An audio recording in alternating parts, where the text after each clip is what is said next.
Hello everyone, कैसे हैं आप सब लोग। आई होप आप लोग अपने घरों पे सेफ होंगे। आज हम बात करेंगे सबसे इंपॉर्टेंट सेशन की। फिर आप लोगों ने जितनी भी क्लासेस अटेंड करी हो, जितने टेस्ट दिए हो, हर एक चीज से ज्यादा इंपॉर्टेंट ये सेशन है जो आप लोगों के लिए ठीक एग्जाम से एक दिन पहले हम लोग लेके आते हैं।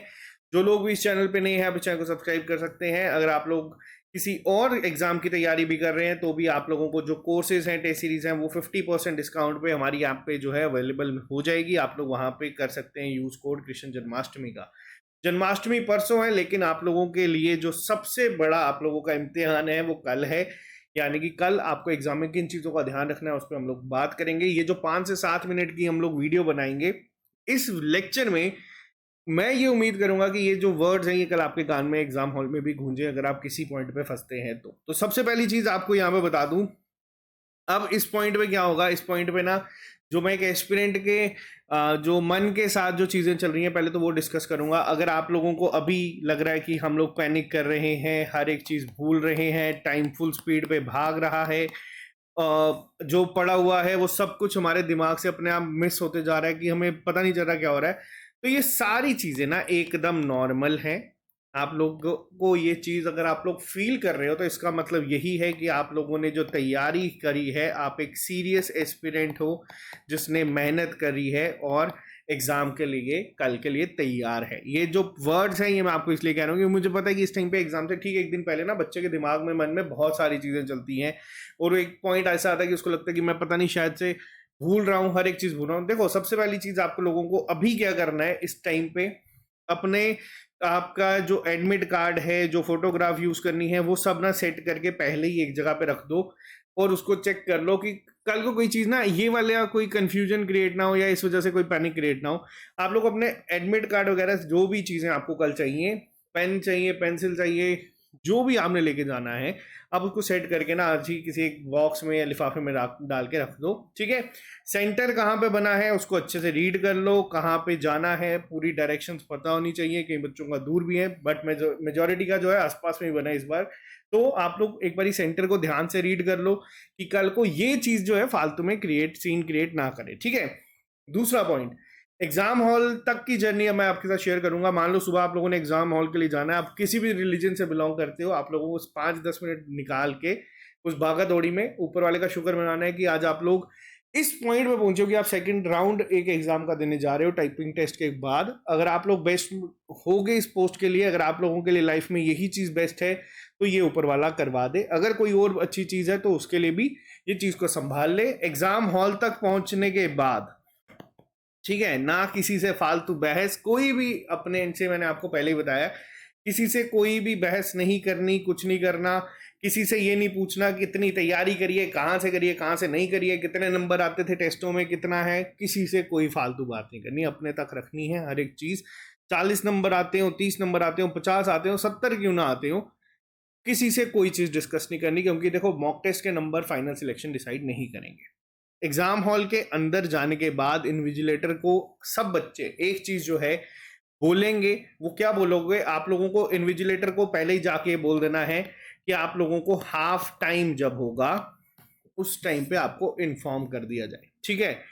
अगर आपको में से कुछ बच्चे जो हैं, वो कल मेरी बात भी हुई थी बच्चों से लाइब्रेरी में, वो कह रहे थे कि हम लोग अगर एनालॉग वॉच लेके जाएं तो क्या उसको लेके जा सकते हैं। देखो, लेके जाने में कोई इशू नहीं है।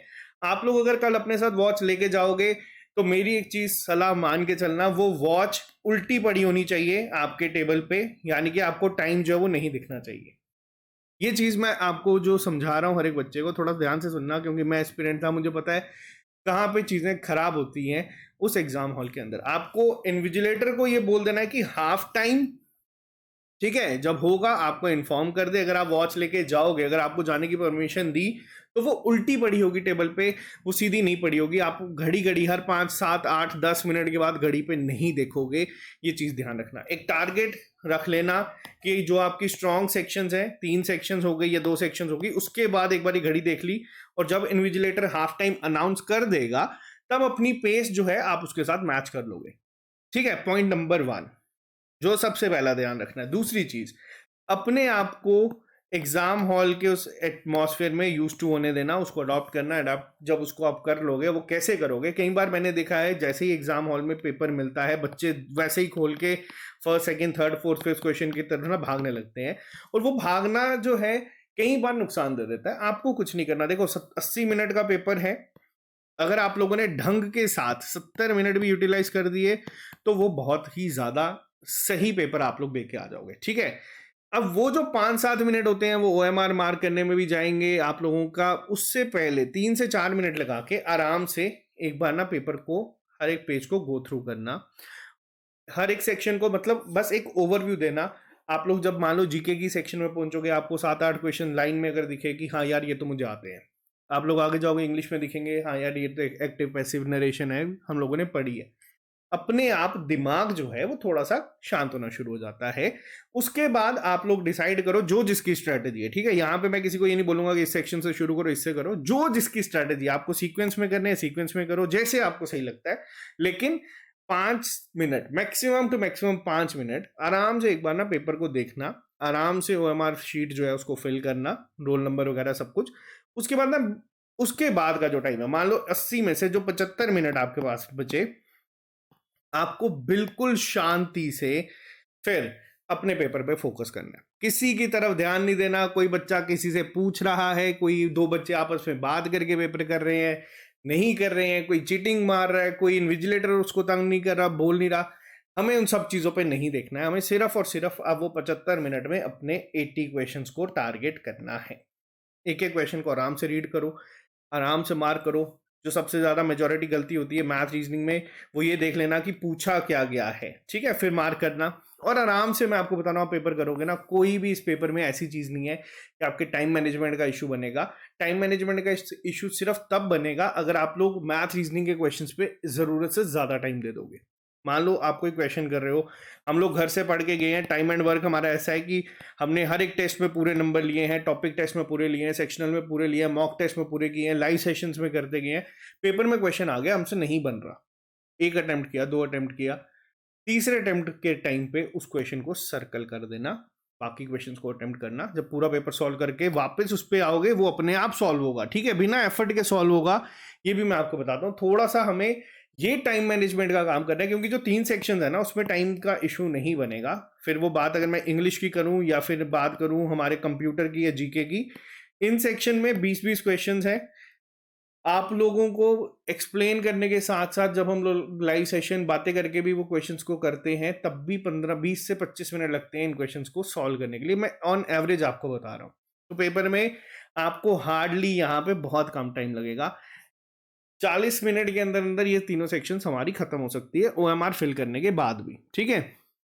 जो रीजनिंग मैथ की सेक्शन है उस पे टाइम हमें इस तरीके से देना है, रैंडम गेसेस को अवॉइड करना है। खास तौर पे मैथ सेक्शन में सॉल्व होगा तो मार्क करना, नहीं होगा तो उसमें गेस नहीं करेगा कोई बच्चा भी, क्योंकि मैथ के गेस हमेशा गलत ही होते हैं। हाँ, जीके में कैलकुलेटेड रिस्क आप ले सकते हो, कंप्यूटर में ले सकते हो, ये भी तब जब आपको पता है कि पेपर हमारा इतना हो चुका है। जब आप लोग आराम से पेपर को अप्रोच करोगे ना, पेपर उतना ही बेहतरीन होता है, उतना ही जबरदस्त आप लोग करके आओगे। जल्दबाजी का काम आपका खराब करेगा। घड़ी घड़ी अब होता क्या है, जो मैंने वॉच वाला आपको बताया ना, होता क्या है, कई बार मान लो हम लोग पेपर कर रहे हैं, बिल्कुल सही स्पीड पे सब चीजें चल रही है, जीके के मान लो हम लोग 10वें क्वेश्चन पे स्टार्टिंग में, वहां पे मैं घड़ी देखूंगा 10 मिनट हो गए होंगे, तब ना इंसान कहता है यार मैंने 10 मिनट 10 क्वेश्चन को ही लगा दिए, ऐसे तो मेरे कैसे करूंगा। वो पैनिक की वजह से क्या होगा, और टाइम वेस्ट होता है, बच्चा पैनिक करता है, कंसंट्रेशन नहीं बन पाती है। पहली चीज, हो सकेगा तो लेके ही मत जाओ, लेके जाओगे तो कहीं दूर साइड में टेबल के लास्ट में रख देना। एक सेक्शन खत्म होने के बाद उसको उठा के देखो ना कितना टाइम बचा है, ये चीज का ध्यान रखना। घड़ी घड़ी ना आप इसको देखोगे तो भी दिमाग खराब होता है। फालतू में अपने ऊपर प्रेशर किसी चीज का नहीं बनाना है। एग्जाम हॉल में तो आपको किसी भी इंसान पे ध्यान ही नहीं देना है। मतलब जब हम मेडिटेशन करते हैं ना कि थोड़ी देर के लिए सारा आगे पीछे जो भी हो रहा है वो गायब हो जाता है, वैसी कोशिश करना है कि एग्जाम हॉल को उस तरीके से एग्जाम को अप्रोच करना है। और बाकी कितना स्कोर था कितना नहीं था, टेस्ट में कितना करा, कितना आया कितना गया, कोई फर्क नहीं पड़ेगा। आपको बस एग्जाम हॉल में अच्छे से पेपर करना है। जितना भी स्कोर आप लोग कर रहे हो ना उससे +5। आप लोग भी यहाँ पे हो, मैं भी यहीं पे हूँ। रिजल्ट के बाद मेरे को आप लोग ही आके बोलना सर हम लोग अगर शांति से पेपर करके आओगे ना +5 उस पर होगा ऐड, ठीक है, तो ये ध्यान रखना। बाकी आप लोगों की तैयारी बहुत अच्छी है, वो टेस्ट में भी दिखती आई। लाइव सेशंस मैंने लास्ट के दिनों में खुद कम कर दिए थे ताकि इस टाइम पे बच्चा खुद अपने हिसाब से तैयारी करे। लाइव सेशंस में थोड़ा टाइम ज़्यादा जा रहा था। तो बाकी ऑल द वेरी बेस्ट हर उस बच्चे को जो तैयारी कर रहा है। एडमिट कार्ड वगैरह हो सकते हैं तो अभी निकाल के रख लेना, और अगर ये चीज़ें आपके दिमाग में आ रही हैं तो ये नॉर्मल है, ठीक है। ये हर एक इंसान के आती है जो सीरियस एस्पिरेंट है। जिसने पढ़ा नहीं ना वो इस टाइम पे बिल्कुल रिलैक्स मोड पे चलता है।